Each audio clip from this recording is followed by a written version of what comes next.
جب کوئی چھپکلی دیکھی ایک ہی دفعہ میں چپکا دیا, اس کو اسٹیکر بنا دیا. ڈمپر نہیں کرتے جو کراچی کے روڈوں پہ. مارنے کا حکم کیوں ہے؟ دیکھو اسلام گندگی سے بہت دور رکھتا ہے ہمیں. اسلام جو ہے نا گندگی سے بہت دور. اسلام میں جو صفائی, طہارت, نظافت ہے وہ دنیا کے کسی مذہب میں نہیں ہے. چھپکلیوں کا گھر میں ہونا, اس سے گھن بہت آتی ہے انسان کو, گھن بہت آتی ہے. تو اس لیے جتنے بھی حرام جانور ہیں اسلام نے انہیں پالنے میں, کچھ جانوروں پہ تو بالکل پابندی لگا دی, کچھ جانوروں پہ پابندی تو نہیں لگائی لیکن پسند نہیں کیا. جیسے کتا پالنے پر تو پابندی لگا دی. بلی کی اجرت کو بھی حدیث میں پسند نہیں کیا گیا, یعنی بلی کا بزنس حلال ہے لیکن جو حدیث میں آتا ہے نا کہ پسند نہیں ہے, تو علماء اس میں تعویل کرتے ہیں کہ ناپسندیدہ ہے, یعنی جائز ہے لیکن قابل تعریف نہیں ہے, مکروہ ہے بلی کو بیچنا خریدنا. اور بلی کے بالوں میں بھی بیماریاں ہیں. ابھی ہمارے بچوں نے, ایک چھوٹی بچی نے بہت ضد کی ہوئی تھی بلی خرید کے, تو میں نے کہا بیٹا کچھ بھی خرید لو, بلی نہیں خریدوں گا میں. تو پھر اس نے بطخ کے چوزے خریدے ہیں, اس کو پال رہی ہے وہ چھوٹی بچی. بطخ کے چوزے ہوتے ہیں نا چھوٹے چھوٹے, بڑے پیارے ہوتے ہیں, اس کے لیے چھوٹا سا ٹب بنا دیا اس نے, اس میں تیر رہے ہوتے ہیں, ڈبکیاں لگا رہے ہوتے ہیں, بچے بڑا انجوائے کر رہے ہوتے ہیں اسے دیکھ کے. تو کوئی بھی جانور جو, کتے کے تھوک میں بیماریاں ہیں, کتے کی لید میں بیماریاں ہیں. حلال جانوروں میں آپ دیکھ لو, یہ جو باڑے میں لوگ ہوتے ہیں گوبر پڑا ہوا ہوتا ہے, وہیں چارپائی ڈال کے پوری رات سوتے ہیں, کوئی بیماری نہیں ہوتی ان کو. تو ان حلال جانوروں کے پیشاب میں, گوبر میں بیماریاں نہیں ہیں. ہاں سڑ جائے تو ایک الگ بات, یہ نہیں کہ گوبر میں چارپائی ڈال کے سویا کریں, میں تو ایک مثال دے رہا ہوں. بیماریاں حرام جانوروں میں, اور آپ کو ہی پتا ہے کہ جو وائرس یعنی حرام جانوروں کی بیماریاں انسانوں میں بھی پھیلتی ہیں بہت تیزی سے, وائرس پھیلتے ہیں. حلال جانوروں میں بہت کم بیماریاں ایسی ہیں جو انسانوں کو لگتی ہیں, وہ کامن نہیں ہے وہ بیماریاں. خیر, تو چھپکلی پر میں نے بیان شروع کر دیا. تو سورہ معارج کی یہ آیات کئی ہفتوں سے میں پڑھ رہا ہوں. اللہ تعالیٰ نے ارشاد فرمایا کلا انا خلقناہم مما یعلمون, ہم جانتے ہیں ہم نے انسان کو کس چیز سے پیدا کیا. تو انسان کو اس کی اوقات یاد دلائی جا رہی ہے, اور اوقات جب یاد دلائی جاتی ہے جب کوئی اپنی اوقات بھول جاتا ہے. اس پہ میں نے مثالیں دی تھیں کہ کسی کو اس کی اوقات یاد دلانا یہ عام طور پر یہ اچھا نہیں سمجھا جاتا. میں نے مثال دی تھی, کوئی آدمی سائیکل پہ جا رہا ہو, کوئی لینڈ کروزر میں گھوم رہا ہو, آپ کہیں یار تمہاری اوقات تھی, تم تو سائیکل پہ جایا کرتے تھے, تو برا لگتا ہے نا کہ بھائی کیوں مجھے میری اوقات یاد دلا رہے ہو. تو یہ کسی کو اوقات یاد دلانا برا کام ہے, لیکن اس وقت یہ ضروری ہے جب وہ اپنی اوقات بھول جائے, اس میں تکبر پیدا ہو جائے. تو انسان میں چونکہ کبر ہے, تکبر ہے, تو اس لیے قرآن انسان کو انسان کی اوقات یاد دلاتا ہے. دیکھو انسان نا انسانوں کے مقابلے میں تو صاحب فضیلت ہو سکتا ہے. اور کمال کی بات ہے کہ آج پوری دنیا انسان کو انسان کے سامنے تواضع سکھاتی ہے. یہ جو انگلش کے الفاظ ہیں نا بہت سارے, کہ آپ کو ایک دوسرے کے ساتھ تواضع کے ساتھ رہنا چاہیے, اور ملنسار بن کے رہنا چاہیے, موسٹ مرسیفل بن کے رہنا چاہیے, یہ سب انسانوں کے لیے ہیں. خدا انسان کو انسان کی اوقات یاد دلاتا ہے اللہ کے مقابلے میں, اللہ کے مقابلے میں, کہ تم اس کے مقابلے میں تمہاری کوئی حیثیت نہیں ہے, لہذا اس کے سامنے بالکل زیرو, تم جھک جاؤ. تو قرآن کہتا ہے کلا انا خلقناہم مما یعلمون, ہم جانتے ہیں ہم نے اس کو کس چیز سے بنایا ہے. اب میں چند وہ مثالیں دوں گا جس سے پتہ چلتا ہے کہ ہم اپنی اوقات بھول چکے ہیں. تکبر, نبی صلی اللہ علیہ وسلم نے ارشاد فرمایا تکبر یہ ہے بطر الحق, حق کا انکار کر دینا اپنی پرسنالٹی کی وجہ سے. کتنے مواقع ایسے ہیں جہاں ہم حق کا انکار کرتے ہیں, کتنے مواقع ایسے ہیں. دیکھو قرآن کیا کہتا ہے, جو نماز نہیں پڑھتا وہ بھی متکبر ہے. کافر اس کو متکبر مانتا ہے؟ جو لوگ نماز نہیں پڑھتے کافر ان کو کہتے ہیں کہ یہ متکبر ہیں, کہتے ہیں نہیں یار یہ تو بہت ملنسار ہے. وہ کیا کہتے ہیں, ڈاؤن ٹو ارتھ, یہ بندہ ڈاؤن ٹو ارتھ. میں نے بہت باہر ملکوں میں جب جاتا ہوں تو غیر مسلموں کے بارے میں مفتی صاحب یہ مائیکل جو ہے نا ڈاؤن ٹو ارتھ ہے, یہ چنگ پونگ جو ہے یہ ڈاؤن ٹو ارتھ ہے. یہ ہر قوم کی اپنی زبان ہوتی ہے. شنگ چونگ جو ہے ڈاؤن ٹو, جیپنیز سارے ڈاؤن ٹو ارتھ ہوتے ہیں, اللہ کی نظر میں متکبر ہیں. ابھی جاپان میں میرے خلاف بڑی کمپین چل رہی ہے بھائی, جیپنیز اخبار میں کوئی میرے خلاف شائع ہوا ہے, میں نے کہیں بیان میں وہاں جا کے بولا ہے نا 4 شادیاں کرو اور فیملی سسٹم کو پروموٹ کرو وغیرہ وغیرہ. تو وہاں کچھ بے وقوفوں نے, ہمارے ہی مسلمانوں نے کوئی جلسے جلوس نکالنے شروع کیے, روڈوں کو بند کیا. تو وہ جیپنیز تو لا کے بڑے پابند ہوتے ہیں, انہوں نے دیکھا یہ کیا دھندا شروع کر دیا, تو وہ اسلام ہی کے اگینسٹ ایک تحریک چل پڑی ہے, یار یہ مسلمان یہاں کے گڑبڑ کر رہے ہیں. وہ نہیں, انہوں نے اپنے روڈ ووڈ جام کے جلوس نکال رہے ہیں جو ہمارے یہاں چلتے ہیں جلوسوں کے فیشن. تو جیپنیز گورنمنٹ نے کہا بھائی جو کرنا انڈور کرو, وہ روڈوں پہ آ گئے. تو وہاں کی عوام خلاف ہو گئی. تو اب عوام جب خلاف ہوتی ہے تو پھر تو وہ ان کو کیا پتا کہ کون کر رہا ہے, کون اس کا قائل ہے. تو اب وہ ان کو جو چیزیں مل رہی ہیں, آج ہی ہمارے ایک دوست نے مجھے ویڈیو بھیجی, جیپنیز زبان میں نا ٹنگ پونگ چل رہا ہے بہت زیادہ, اللہ خیر کرے. خیر, تو ہماری اپنی حرکتیں ٹھیک نہیں ہیں, مسلمانوں کی اپنی حرکتیں ٹھیک نہیں. ایک طرف صحیح حدیث ہے کہ وہ شخص مومن نہیں ہے جو راستے سے تکلیف دہ چیز نہ اٹھائے. تو سوچو, راستے میں تکلیف دہ چیز ڈالے وہ مومن ہو سکتا ہے؟ اور جو روڈ بلاک کرے, چاہے مذہب کے نام پہ ہو, پوری رات ایسے پروگرام ہو نعتوں کے کہ لوگوں کے کان بج رہے ہوں, اور بھونپو لے کے جو ہے نا مسجدوں پہ اسپیکر لگائے ہوئے ہوں, سب کو سنا رہے ہوں اپنی آواز, سننا چاہے کوئی نہیں سننا چاہے. یہ تکلیف اسلام میں جائز ہوگی؟ تو اس لیے اسلام کو غیر مسلموں سے خطرہ نہیں ہے, اسلام کو خطرہ مسلمانوں سے ہے. یہ انسان کے بچے نہیں بن رہے ہیں, مذہب کو غلط استعمال کر رہے ہیں, غلط جو چیزیں میں نے بتایا تھا نا, اسلام اور دیگ 180 ڈگری پہ ہے. اسلام میں روزے ہیں, کھانا نہیں ہے.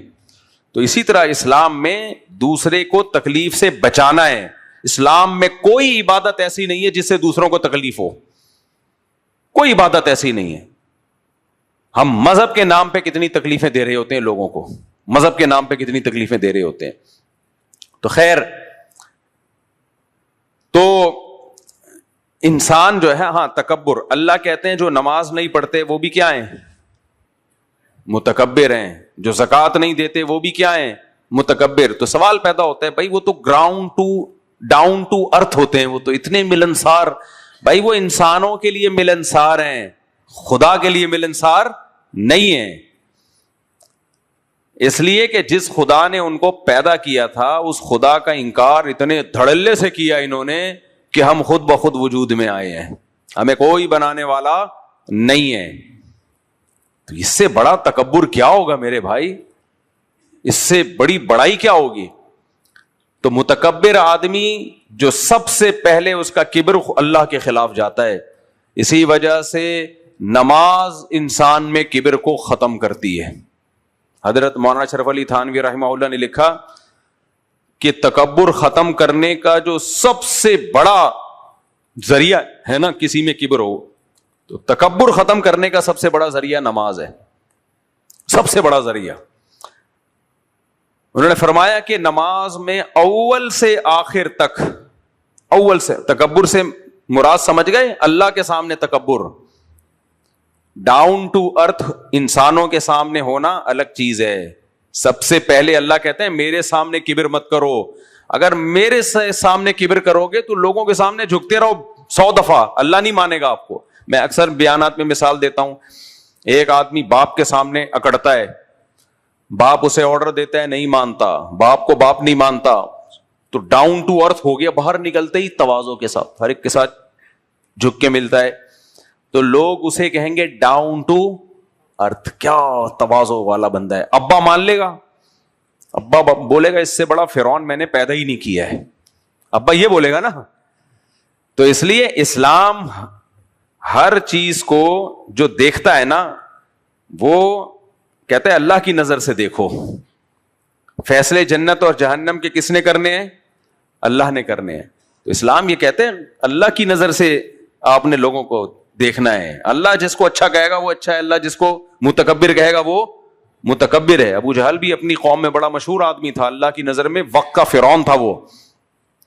تو اس لیے میرے بھائی اللہ تعالیٰ کافر کو اس لیے نہیں مانتے کہ کافر اللہ کی نہیں مانتا, اور اگر کوئی اللہ کی مانتا ہے تو اللہ کی نظر میں سب سے پہلے وہی ہے. تو نماز جو ہے نا, تکبیر تحریمہ سے لے کے سلام پھیرنے تک مکمل تواضع عاجزی. سب سے پہلے ہم کیا کہتے ہیں؟ اللہ اکبر. اللہ سب سے بڑا ہے, تو تکبر ختم ہوگا کہ نہیں ہوگا؟ اپنی نفی کر لی, بھائی میں کچھ بھی نہیں ہوں, دنیا کچھ بھی نہیں ہے, سب سے بڑا کون ہے؟ اللہ ہے. پھر ہم ثنا پڑھتے ہیں, سبحانک اللہم, اے اللہ ہر عیب سے تو پاک ہے, وبحمدک, تو ہی قابل تعریف ہے, وتبارک اسمک, تیرا نام برکت والا, وتعالی جدک, تیری شان بہت بلند, ولا الہ غیرک, تیرے سوا کوئی عبادت کے لائق نہیں ہے. کتنے پیارے کلمات ہیں. اب آتا ہی نہیں ہے, ترجمہ ہی نہیں آتا لوگوں کا, پی ایچ ڈی کر لیتے ہیں, اتنی توفیق نہیں ملتی. 5 دن لگائے نا تو پوری نماز کا ترجمہ انسان سیکھ سکتا ہے. آپ ثنا کا ترجمہ سیکھ لو, پھر سورہ فاتحہ کا ترجمہ, کہ 1 دن بھی نہیں لگے گا اس میں. اس کے بعد سورت کا ترجمہ سیکھ لو, کوئی جو عام طور پہ پڑھی جاتی ہیں. پھر رکوع میں اللہ اکبر, وہ پہلے سے پتہ ہے اللہ اکبر کا مطلب کیا ہے, اللہ سب سے بڑا. سبحان ربی العظیم, میرا رب, سبحان کا مطلب ہر عیب سے پاک ہے, العظیم عظمت والا. پھر سمیع اللہ لمن حمیدہ, اللہ نے اس کی سن لی جس نے اللہ کی تعریف کی. سمیع اللہ, اللہ نے سن لی, سماعت سے نکلا ہے نا. اب اردو عربی 90% تو سیم ہے. سمیع اللہ, اللہ نے سن لی اس کی, کس کی؟ من حمیدہ, جس نے اس کی حمد و ثنا کی. حمیدہ ہم سے نکلا ہے, جو اللہ کی تعریف کرتا ہے اللہ اس کی سنتا ہے. تو لہذا پھر ہم اللہ کی تعریف کرتے ہیں, ربنا لک الحمد, اے ہمارے رب, لک الحمد, تعریف صرف تیرے لیے, ہم قابل تعریف نہیں ہے. اگر نماز سمجھ کے پڑھنا شروع کر دو نا, ہر آدمی انسان کا بچہ بن جائے. نہیں یاری میرا خیال ہے بات بہت مشکل ہے سمجھانا. نماز اتنی مزے کی عبادت ہے, اتنی مزے کی عبادت ہے کہ اس کے, یار میں جب صرف نماز ہی پڑھتا ہوں نا, میں کہتا ہوں اسلام کا ہم پر کوئی احسان نہ بھی ہوتا نا, صرف نماز جو اسلام ہمیں دے کے چلا گیا نا, بہت بڑا احسان تھا. یہ دنیا میں خدا کی قسم کسی مذہب کے پاس نماز کی 1 رکعت جیسی بھی عبادت نہیں ہے, اور یہ سلیکٹڈ ہے خدا کی طرف سے, یہ انسانوں کی بنائی ہوئی عبادت نہیں ہو سکتی. کوئی انسان 100 سال بھی سوچتا رہنا, ایسی عبادت مارکیٹ میں لا نہیں سکتا وہ. یہ محمد صلی اللہ علیہ وسلم کی گڑی ہوئی عبادت نہیں ہے. یہ صرف نماز اس بات کی گواہی دیتی ہے کہ یہ مذہب کس کا ہے, یہ دین اللہ کا. یہ وحی کے ذریعے تو یہ بتائی جائے. اچھا مجھے ایک بات بتاؤ, اگر محمد صلی اللہ علیہ وسلم معاذ اللہ نقل کفر اللہ کے پیغمبر نہیں ہیں, تو دنیا میں کتنے جھوٹے لوگ آئے نا مذہبی اسکالر. بھائی جتنے بھی دنیا میں مذہب ہیں سب کسی نہ کسی کی طرف منسوب ہے نا, تو کوئی ایک مذہب بھی اس جیسی عبادت کیوں نہیں لایا؟ ارے قرآن بار بار کہتا ہے نا کہ اگر یہ قرآن اللہ کی طرف سے نہیں ہے, یہ نبی نے خود بنایا ہے, تو نبی انسان ہے نا, تو بہت سارے دنیا میں انسان ہیں, سارے مل جل کے ایک آیت اس جیسی لے آئیں. کیا خیال ہے؟ نہیں آ رہی سمجھ میں؟ دیکھو ایک چماٹ کے بغیر سمجھ میں آتا نہیں ہے. بہرحال آپ لوگ تو قابل احترام میں لیے, لیکن ویسے ایک مثال دے رہا ہوں میں. آج کل میرے پاس اصل میں کیسز بہت آتے ہیں نا, اثر کے وقت تو بہت سارے آ رہے ہوتے ہیں, تو میں لوگوں کو چماٹوں کے مشورے دے رہا ہوتا. دیکھو ایک عجیب کیس آ رہے ہیں, وہ بتانے بھی نہیں چاہیے, پھر ایسا نہ ہو کہ کچھ برائی کی چیزیں سن کے بھی برائی پھیلتی ہے, تو اس لیے وہ میں اسکپ کر دیتا ہوں.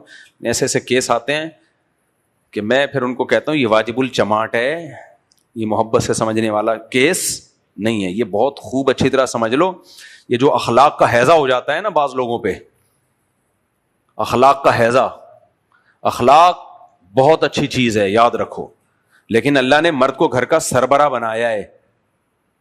سربراہ کو چاہیے جو کام اخلاق سے ہو سکتا ہے وہ سختی سے نہ کرے, لیکن اگر سربراہ کے پاس سختی کی اتھارٹی ختم ہو جائے تو وہ سربراہ نہیں ہے. اور جس اسٹیٹ میں سربراہ نہیں ہے, جس گھر میں سربراہ نہیں ہے, اس سے بڑا فساد کسی گھر میں ہو نہیں سکتا. آج کل مارکیٹ میں یہ چل رہا ہے. باپ باپ نہیں ہے, بھائی بھائی نہیں ہے, ماموں ماموں نہیں ہے, چاچو چاچو نہیں ہے. چاچو بھی جمشید, ماموں بھی جمشید, ابا غفار صاحب ہیں, مائیکل صاحب ہیں, بس ختم. وہی گوروں کی طرح سیٹ اپ سارا.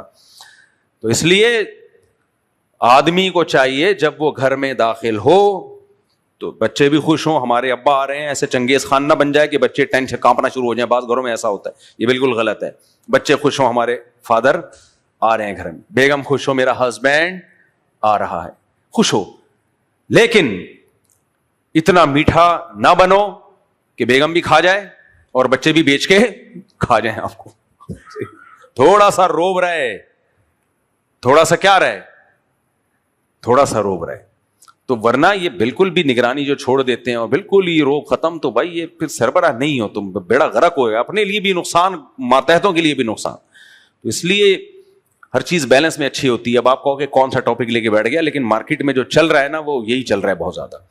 تو اب دیکھو ہمارا ملک جو ابھی پاکستان کے جو اب آج کل سنی جا رہی ہے, اسلام آباد میں سب آ رہے ہیں, تو یہ اخلاق کی وجہ سے ہیں. یعنی پاکستان کے اخلاق بہت اچھے ہیں. پوری دنیا میں ہم پھول بانٹتے ہیں. ابھی جو دنیا نے پاکستان کو باپ بنایا ہوا تو ہے نا, یہ تو مانتے ہو نا. آج کل مجھے بتاؤ دنیا میں سب ملکوں کا باپ کون چل رہا ہے, لیٹسٹ رپورٹ کیا ہے؟ فی الحال وہ میرا ایک کلپ بڑا چلا ہے ابھی, وہ کیا ہے, سبھی تو خوشیاں منا رہے ہیں, کیا ہے وہ بول گیا, سوائے ابلیس کے جہاں میں, وہ سنا ہے آپ نے, سوائے ابلیس کے جہاں میں سبھی تو خوشیاں. اللہ بریلویوں کو جزائے خیر دے, انہوں نے ایک شعر بڑا اچھا نکال لیا. اب صحیح جگہ یہ کیا ہو رہا ہے, وہ ہمارے اوپر فٹ کرتے ہیں ویسے تو, کہ ربیع الاول میں یہ شعر بریلوی حضرات کا ہے, وہ ہم پر فٹ کرتے ہیں. کہتے ہیں ربیع الاول ہم لوگ نہیں مناتے نا, نہ وہ بتیاں لگاتے ہیں, نہ وہ جو کچھ یہ لوگ کرتے ہیں. تو ہم پہ یہ طنز کر, بچپن سے ہم یہ شعر اپنے خلاف سنتے آ رہے ہیں, سوائے ابلیس کے جہاں میں سبھی تو خوشیاں منا رہے ہیں. تو یہ بچپن سے یہ شعر سن کے ہم ٹھٹھرتے جاتے تھے, یار ہم پہ تو انہوں نے فتویٰ لگا دیا کہ ہم عاشق رسول نہیں ہیں, ہم تو ربیع الاول مناتے نہیں ہیں, یہ عشق رسول ہی نہیں ہے. ہم احساس کمتری میں گھٹ گئے. کیا خیال ہے؟ اسکول کے زمانے سے نا ہمارے بہت سے بریلوی دوست تھے, وہ اسکول میں بھی ہم پہ طنز کرتے تھے, کہہ رہے یار تم تو وہابی ہو, ایک فتویٰ ان کا ہمیشہ ہمارے خلاف ہوتا, تم گستاخ رسول ہو. یہ ہم کہتے یار ہم کیوں گستاخ رسول ہو گئے یار؟ کہہ رہے تم درود شریف کو نہیں مانتے. ابے بھائی ہم درود شریف کو کیوں نہیں مانتے؟ ہمارے اکابر تو تسبیحات ہزار تسبیحات پڑھتے. شیخ الحدیث مولانا زکریا رحمۃ اللہ علیہ تو اتنا درود پڑھا کرتے تھے, اور مسجد نبی میں روزے کے سامنے بیٹھ کے. کیوں نہیں مانتے بھائی؟ بس وہ ایک چلایا ہوا تھا, گستاخ ہو اور درود شریف کو نہیں مانتے اور وغیرہ وغیرہ وغیرہ. تو اس میں ایک یہ بھی تھا کہ ربیع الاول نہیں مناتے. تو پھر یہ شعر ہمیں سناتے تھے, سوائے ابلیس کے جہاں میں سبھی تو خوشیاں منا رہے ہیں. تو مجھے یہ صحیح موقع پہ یاد آ گیا یہ شعر, کہ ابھی جو پاکستان کے حالات چل رہے ہیں تو کچھ لوگ ابھی بھی نیگیٹو بہت سوچ رہے ہیں, ہر اچھی چیز کو نیگیٹو لے کے جا رہے ہیں. ایکچولی آج بھی ہمارے ایک دوست کا میسج آیا باہر ملک سے, مفتی صاحب یہ سب ٹوپی ڈرامہ چل رہا ہے, سب امریکہ کے کہنے پہ ہو رہا ہے, ایکچولی یہ ہے. میں نے کہا بس کر دے یار, خدا کے لیے بس کر دے یار. تو اتنا زیادہ منفی نہیں سوچا کرو. تو بہرحال اب میں زیادہ اس ٹاپک پہ نہیں جاتا. تو سوائے ابلیس کے جہاں میں سبھی تو خوشیاں منا رہے ہیں, اب آج کے حالات میں فٹ ہوتا ہے. آپ کسی بھی سیاسی تنظیم سے ہو, اس کو پروموٹ کرو. آپ پی ٹی آئی سے ہو, جے یو آئی سے ہو, مسلم لیگ سے, کوئی پرابلم نہیں ہے. اس کا P T I J you آئی سے کوئی تعلق نہیں ہے. سیاسی اختلافات چلتے رہیں گے, کوئی مسئلہ نہیں ہے. لیکن جب ملک کی اجتماعی بات آتی ہے, کوئی اجتماعی سطح پہ ملک کو عزت مل رہی ہو, تو اپنی سیاسی جماعتیں ایک طرف, کنٹری سب سے پہلے. بے شک اس اپنی جماعت کو کرتے رہو, یعنی اس کو پروموٹ کرتے رہو, کوئی پرابلم کی بات نہیں ہے. لیکن جہاں کنٹری کی بات آئے گی بھائی, اور کنٹری کو عزت مل رہی ہوگی, تو اس پہ بھی خوش نہیں ہو رہے, پھر تو یہ بنتا ہے نا سوائے ابلیس کے جہاں میں سبھی تو خوشیاں منا رہے ہیں. تو آج کل جو رپورٹ چل رہی ہے, پاکستان جس کو اتنا ذلیل ہوا تھا دنیا میں, یعنی کیا گیا ہے اس کو ایک پروپیگنڈے کے تحت, یہ ایسا ہے, یہ یوں ہے, یہ فلانا ہے. آج کل آپ سے اگر کوئی پوچھتا ہے کہ دنیا میں جتنے بھی کنٹری اس وقت لیٹسٹ چل رہے ہیں ان سب کا باپ کون ہے, تو کیا جواب آئے گا؟ آج کل پاکستان سب کا باپ بنا ہوا ہے. تو یہ اللہ کی طرف سے ہے. اور اسرائیل بہت زیادہ ٹینشن میں ہے پاکستان کی وجہ سے. وہ کہہ رہے میرے سارے جو کیے کرائے جو میں لڑوانا, اسرائیل چاہ رہا تھا تیسری جنگ عظیم. قرآن نے کہا ہے نا یہودیوں کے بارے میں, زمین میں فساد مچاتے رہیں گے. سارے یہودی ایک جیسے نہیں ہوتے, یہ صہیونی جو یہودی ہیں ان کی بات کر رہا ہوں میں. یہودیوں میں بھی بہت سے, جب ہم دنیا میں ٹریولنگ کرتے ہیں تو بہت ساری نالج ملتی ہے. ہانگ کانگ میں گیا, وہاں بہت سارے یہودی ہیں, مسلمانوں کو سپورٹ کرتے ہیں. اسی طرح جرمنی میں, بہت سارے ملکوں میں وہ جنگوں میں, بلکہ اسرائیل کے خلاف ہے وہ یہودی. تو اس لیے ساری قوم کو ایک لاٹھی سے نہیں ہانکنا چاہیے. یہ مخصوص قسم کے لوگ ہیں جو دنیا میں فساد پھیلانے کی کوشش کر رہے ہیں. تو ان کے جو کباب میں سب سے بڑی ہڈی اس وقت بنا ہوا ہے وہ پاکستان بنا ہوا ہے. تو مان لو, خوش ہو جاؤ, ساری دنیا آپ کو سلوٹ کر رہی ہے. مصر نے ملی نغمہ بنایا ہے, سنا ہے وہ آپ لوگوں نے عربی میں پاکستان کے لیے. اب مصر میں پاکستان کے لیے نغمہ بن رہا ہے. تو آج کل جو باپ چل رہا ہے مارکیٹ میں وہ کون ہے؟ پاکستان چل رہا ہے. تو اس کی وجہ پاکستان کے اچھے اخلاق. یہ اصل میں بیان میں بھی ہے, اس کی جو بنیادی وجہ ہے کیا ہے کہ پاکستان کے اخلاق کیا ہیں؟ بہت اچھے, اتنے اچھے اخلاق ہیں, آج تک کسی کو قرضہ دیا نہیں ہے, ہمیشہ لیا ہے, اربوں کربوں روپے لے کے بیٹھا ہو. یہ اخلاق چل رہے ہیں, اتنے اچھے اخلاق ہیں. مودی نے اٹیک کیا تھا, جواب میں یہاں سے غلیلوں میں پھول بھر بھر کے بھیجے. ایسے ہی اخلاق ہے نا. تو اسی سے ہمیں سیکھ لینا چاہیے کہ ہر جگہ اخلاق کی عزت بولو نہیں ہوتی. اگر صرف اخلاق ہی اخلاق سب کچھ ہوتے تو غزوہ بدر کیوں ہوتی, غزوہ احد کیوں ہوتی, غزوہ خندق کیوں ہوتی. تو یہ اس لیے آج کل دینداروں کے ساتھ ایک مسئلہ یہ ہے کہ اعتدال پہ نہیں رہتے. اخلاق کی طرف جائیں گے تو وہ ایسا گھس جائیں گے اخلاق ہی اخلاق, اور ہر وقت اخلاق پر بیان. اور جب سختی کی طرف آئیں گے تو جہاں اخلاق چاہیے وہاں بھی اخلاق نہیں ہوں گے.